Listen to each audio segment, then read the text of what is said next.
Everyone, আজকে তোমাদের সাথে কিছু জিনিস শেয়ার করবো। তো আমাদের বাড়ির এখানে তো মেলা হয়ে গেল। পশ্চিমবঙ্গের এটা খুবই বিখ্যাত মেলা, হুজুর সাহেবের মেলা। তোমরা অনেকেই জানো, এটা আমাদের এখানে হলদিবাড়িতে হয়, আর ইভেন একদমই আমার বাড়ির কাছেই হয়। তো এই বছর আমি সেরকম ভাবে মেলায় যেতে পারিনি, যেহেতু পাপা ছোট, খুবই অল্প সময়ের জন্য গিয়েছিলাম। তো কি কি কিনেছি ভাবছি সেটাই তোমাদের সাথে শেয়ার করি। আর মেলাতে কি হয় বলো তো, কিছু জিনিস ভীষণই কস্টলি ছিল, আবার কিছু জিনিস কিন্তু খুবই রিজনেবল ছিল। তো আমরা কি করি, যেগুলো রিজনেবল সেগুলো কিন্তু আমরা ঝটপট কিনে নিই, তাই তো। তো চলো কি কি কিনেছি সেটাই তোমাদের সাথে শেয়ার করি। তো দেখো, প্রথমে এরকম একটা বিগ সাইজ ব্যাগ। তো এটা আমার খুবই সুবিধা হবে, পাপাকে কোথাও নিয়ে গেলে অনেক কিছু এটাতে ধরবে।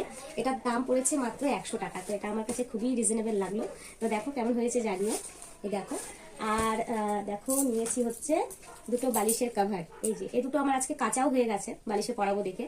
তো এই দুটোর দাম পড়েছে 50 টাকা, 25 টাকা করে। তাহলে ভাবতে পারছো কতটা রিজনেবলে পেয়েছি। আর এই দেখো, নিয়েছি হচ্ছে একটা গামছা। গামছার কাপড়ের কোয়ালিটিটা ভীষণই ভালো লাগলো, একদমই সুতি। তো এটা অ্যাকচুয়ালি আমার বরমশাইয়ের জন্যই নেওয়া। তো বরমশাই মজা করছিল যে গামছা দিলে, তাই বলছি কি হয়েছে, এটা তো একটা নিত্য প্রয়োজনীয় জিনিস, কি তাই না বলো। তো এটার দাম পড়েছে 50 টাকা। তো বেশ ভালো কাপড়টা। তো আর দেখো, নিয়েছি হচ্ছে এই দেখো এরকম পার্স। তো এই পার্সগুলো মানে 20 টাকা করে পড়েছে দাম আর কি। আর এগুলো আমি অনেকগুলো নিয়েছি, এখানে একটা এটা আমি এটা আমার মা, মাসি, আমার শাশুড়ি মা, পিসি শাশুড়ি সবার জন্য একটা করে নিয়েছি। তো এই দেখো পার্সগুলো, এটাও কিন্তু খুব সুন্দর, খুব কিউট আর কি দেখতে। আর দেখো, নিয়েছি এই দেখো একটা কানের, এটা আমি আমার জন্য নিয়েছি। এই দেখো, এই কানের গুলো মেলায় বিক্রি হচ্ছিল মানে 40 টাকা 50 টাকা করে, কিন্তু আমি যেখান থেকে নিয়েছি সেখানে এটা দাম মাত্র 30 টাকায় আমি পেয়েছি। তো দেখো কেমন হয়েছে, ভীষণই ভালো লেগেছে আমার কানেরটা। আর হচ্ছে নিয়েছি এই দেখো, এই যে এই জিনিসটা, এটা মানে আমার খুবই ফেভারিট একটা জিনিস, মানে ফুল আর কি। ফুল তো সবারই ভালো লাগে, তাই না। তো আর মেলায় গেলে আমি না, মানে ফুল, মানে যে কোনো একটা ফুলের একটা জিনিস আমি নেবো, এটা আমার অনেক ভীষণই ভালো লাগে। তো এটা দেখো সেটটা, এই পুরো সেটটা, এই যে বাঁশের যে এই জিনিসটা আর ফুলটা, পুরোটা নিয়ে 100 টাকা নিয়েছে। তো ভালোই রিজনেবল ছিল, কারণ অন্যান্য সময় এগুলোর দাম ওই 200-250 মতো চাই।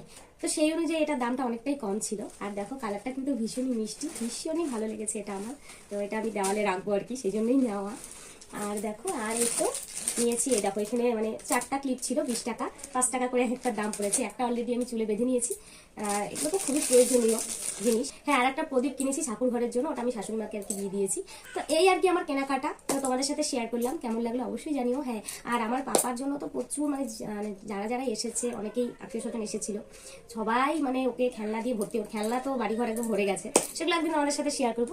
এগুলো কেমন লাগলো অবশ্যই কমেন্ট করে জানিও। টাটা সকলকে, সবাই ভালো থেকো, সুস্থ থেকো।